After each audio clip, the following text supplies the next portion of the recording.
Қайырлы күн баршаларыңызға, каналыма қош келдіңіздер. Бүгін өте дәмді, қазіргі уақытта хит пирогтардың бірі карамельный пирог әзірлейміз. Пирогымыздың жасалу жолы өте оңай, әрі бір жасағаннан шығады пирогымыз. Сіздерге пирогымыздың ортасын көрсетіп жатырмын. Осылай өте әдемі, әрі дәмді болып шығады. Ең алдымен пирогымыздың үгітілмелі қамырының тестасын әзірлеп аламыз. Ол үшін ұнымызды електен өткізіп аламыз. Ұнымыздың үстінен разрыхитель қопсытқышымызды қосып, ұнымыз бен разрыхителімізді араластырып аламыз. Үстінен тоңазғышта тұрған сары майымызды салып, ұнымыз бен сары майымызды араластыра біріктіре отыра крошка жасап аламыз. Осылай крошка жасап аламыз. Менің YouTube каналыма тіркелмеген болсаңыздар, тіркеліп қойыңыздар. YouTube каналымда көптеген рецепттер бар, әрі бір жасағаннан шығады. Осылай крошка жасап алдық. Енді ортасын ашып, бөлек қойып қоямыз.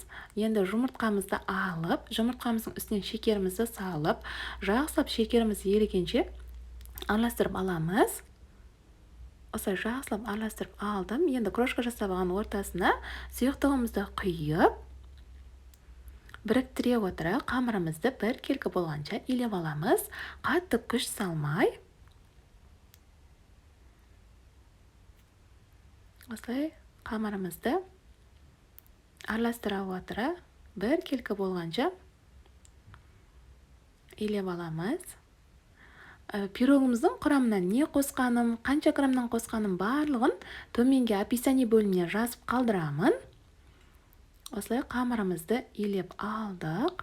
Енді илеп алған қамырымызды алып, пакетімізге салып, 20 минутқа тоңазғышқа қойып қоямыз. Қамырымызды тоңазғышқа салып қойдық. Енді пирогымызды пісіретін формамызды алып, пергамент қағазымызды төсеп, дайындап қойдым. Енді пирогымыздың салмасын әзірлейміз. Бізге вареная сгущенка қажет. Мен осы түрін пайдаландым. Ыдысымызға вареная сгущенкамызды саламыз. Сапалы, жақсы вареная сгущенка пайдаланыңыздар. Сол кезде пирогтарыңыз біркелкі әрі дәмді болып шығады. Осы вареная сгущенкамызды алдық. Енді үстінен сметанамызды қосамыз. Мен президенттің 20% сметанасын пайдаландым. Сметанамызды қосып алдым. Енді 2 жұмыртқамызды қосып, салмамызды жақсылап араластырамыз. Салмамыз біркелкі әдемі болса, пирогымызды әдемі көрінеді, әрі дәмді болады. Салмамызды жақсылап араластырамыз. Егер үйде блендерлеріңіз болса, блендерге салып араластырсаңыздар да болады, әдемі көрінеді. Осылай қасығымды алып тастап, венчигімізбен араластырамыз.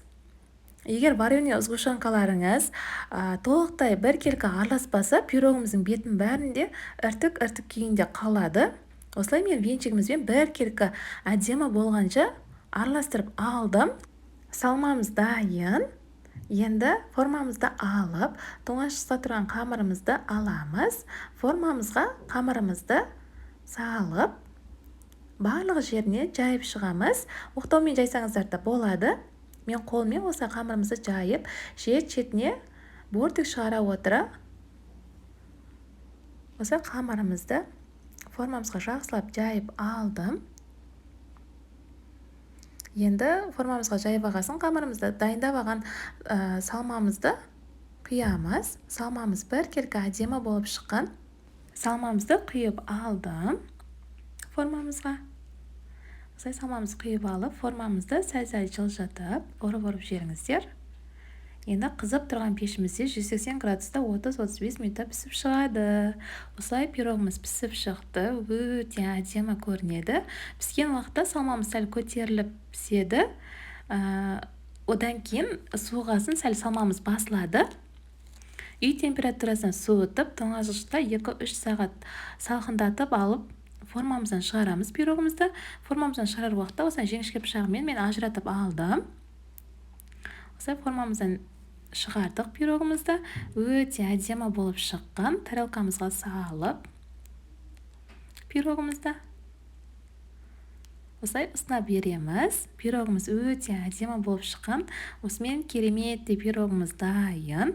Сіздер де жасап көріңіздер. Жасалу жолы өте оңай, әрі өте дәмді.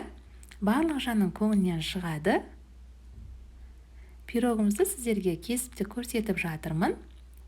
ортасы біркелкі әдемі болып шыққан. Егер сұрақтарыңыз болып жатса, комментарий бөліміне жазып қалдырыңыздар, міндетті түрде жауап беремін. Алдағы уақытта қандай рецепттер күтесіздер, соны да жаза кетіңіздер. Пирогымыздың ортасы осылай өте әдемі болып шыққан. Әрі бұл пирогымыз өте дәмді болып шығады. Сіздермен бірге болған Таңжарқын. Қош сау болыңыздар.